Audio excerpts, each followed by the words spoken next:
So Microsoft has certain people going out there talking and doing the talky talk thing with like interviews and things like that. And that's obvious. That's going to happen here and there. I think I did a video on basically what the case is with the exclusive games and stuff like that. Like, there's not going to be any more exclusives. There's just honestly going to be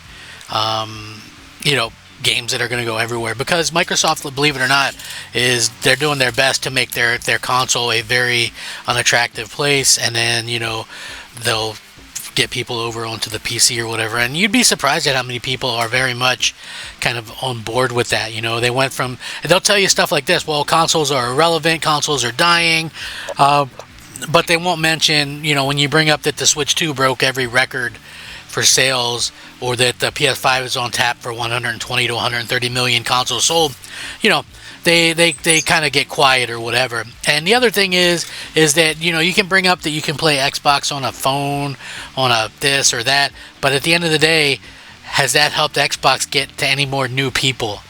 It hasn't, right? Like, you can throw up, well, they say they have 500 million monthly active users, which, if you look at what happened before they bought Activision, they were hovering around 100 million, 110 million active users with just their consoles. And then, conveniently, when they bought Activision, they combined those as well, which were 400 plus million a month, right? So that's basically where you get that number from. That's like Candy Crush and all this kind of stuff. So that's where they get their numbers. Unfortunately, that 30% threshold, it looks like it might actually be true. And that would be very bad news, because Call of Duty Black Ops 7, which is the new Black Ops that came out, the new Call of Duty game, was only the 5th best-selling game of the year for 2025. And it was the worst performing Call of Duty game in the US since 2008. So, almost 30 years, or excuse me, almost 20 years, and it's the worst-selling one. It's crazy. So this is the first time that Battlefield has beat Call of Duty for yearly sales in, I think, ever, which is insane if you think about it. And, you have, a lot of stuff coming up with this kind of stuff when it happens. But it's like, so you have Battlefield 6 that did better, NBA 2K, Borderlands 4, which is insane that did better. Monster Hunter Wilds did better than Call of Duty. You have Madden, EA's college football right underneath Call of Duty. You have Ghost of Yotei in the top 10. You have Call of Duty 6 was the number 8, or excuse me, the number 10 game for the year. So 2 Call of Duties. I'm not suggesting that Call of Duty is dying or dead by any means. All I'm saying is it's not exactly a great look. And, when we see these types of things happen, and then we also saw that Sarah Bond recently was interviewed, and this is what she was asked about in her interview. It says, if you were not already aware, reports in recent months have suggested that Microsoft has set an unusually high profit margin of 30% for Xbox, well above what is typically seen across the games industry. The topic has been widely discussed, making a natural point of pressure during interviews. The interviewer didn't shy away from it.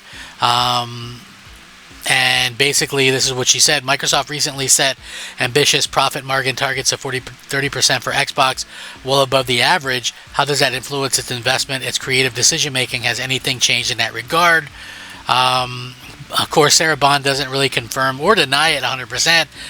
The reported figure. In her response, instead, she reframes the question around broader priorities and flexibility. This is like, political stuff right here. These are like political dodges.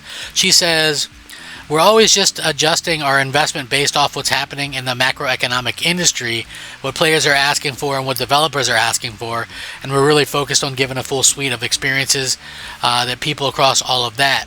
And you're right, it's a continuous cycle when we are making sure that we're driving a profitable business, a healthy business, but we're also driving more player growth and development growth and engagement across the whole system. So the answer doesn't really clarify anything on whether 30% margin targets exist in practice, but it does reinforce Xbox's public positioning. Bond repeatedly frames profitability as something to be balanced alongside player engagement and long-term growth, rather than as a single driving force behind creative strategic decisions. However, the absence of a direct denial does lend some additional weight to the reports around a 30% profit margin target, particularly given how deliberately Bond sidesteps the figure when asked outright. Regardless, it's crazy to see how this kind of stuff is coming up in the way that Microsoft kind of talks about things. Like, Microsoft really just kind of skirts most issues when it comes to Xbox, right? It's a real kind of shame that they do that and that we don't get a much better sort of idea about what we can expect, because it's true, like, they obviously have some really high marks. You wouldn't, like, it just makes absolutely zero sense from a company standpoint to release your games on a competing console when you're selling a console, if you want to continue to sell the console. So that to me tells me that, hey, they don't really care about selling their own console, and they certainly don't care about, what fans want, you know what I mean? Because I have never met a single Xbox fan, like a fan of the actual Xbox. I'm not talking about, the quote-unquote Xbox fan that's playing, that's playing on a PC or a phone. I have nothing wrong with, people that want to do that stuff, right? You want to play on a PC? I don't care, right? That's fine. You want to play on a phone? That's fine. But I don't really consider that Xbox. And so, I don't really take that seriously if somebody's doing those things and try to tell me what Xbox is doing is good, as a gamer who plays on an actual Xbox. So, yeah, like, you can't sell, like, even content for, like, streaming services, you need exclusive content because you're going to try to sell yourself to different people and things like that, and that's exactly what you're going to try to do. You're going to try your best to get people out there and get people excited about what you're offering. Otherwise, there's no point.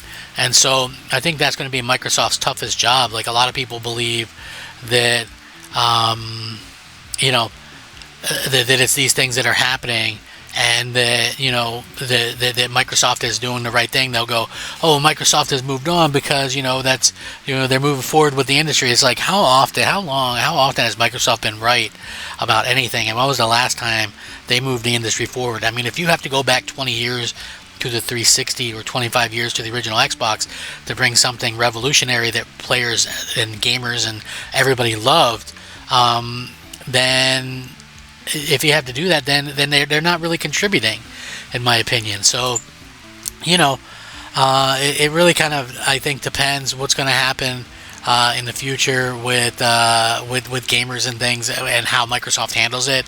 But the fact that Call of Duty is struggling, and the fact that most, I would say 95% of the games Microsoft put on PlayStation have struggled as well, like, that really puts us in a weird situation as gamers, because they could definitely, like, the way they mention business a lot, and business and all this kind of stuff, it really does show that they're more interested in making money. And there's nothing wrong with making money, because it is a business. But I find that where things kind of take care of itself is if you just do a good job in that business and give people what they want, that takes care of things, right? Just putting mediocre games everywhere doesn't actually help anything. That's just kind of the way it is. I honestly hope that there is something that happens there. So we'll see how it goes. And again, Microsoft could. I'm not sure that they're going to change direction, but it wouldn't surprise me. I think the only place for them to go right now is out of the hardware business altogether, right? That's probably the next step for quote-unquote change of direction. And I fully expect there to be people that go, wow, I'm shocked. Whatever, who could have saw that coming? Well, like, really? I don't know. It just, it really honestly feels like it's not going to be a big deal or going to be great for Xbox fans. Again, you guys might feel different than me, and that's fine. We all have kind of our own thoughts and opinions on this stuff. But anyway, let me know what you guys think. Rack 'em up, fact 'em up, crap gamer 'em up. As always, thank you guys so much for watching. If you do enjoy my content, please like, share, subscribe, rate, all that kind of good stuff, and you know, that stuff really helps out. So rack them up. Crap Gamer out.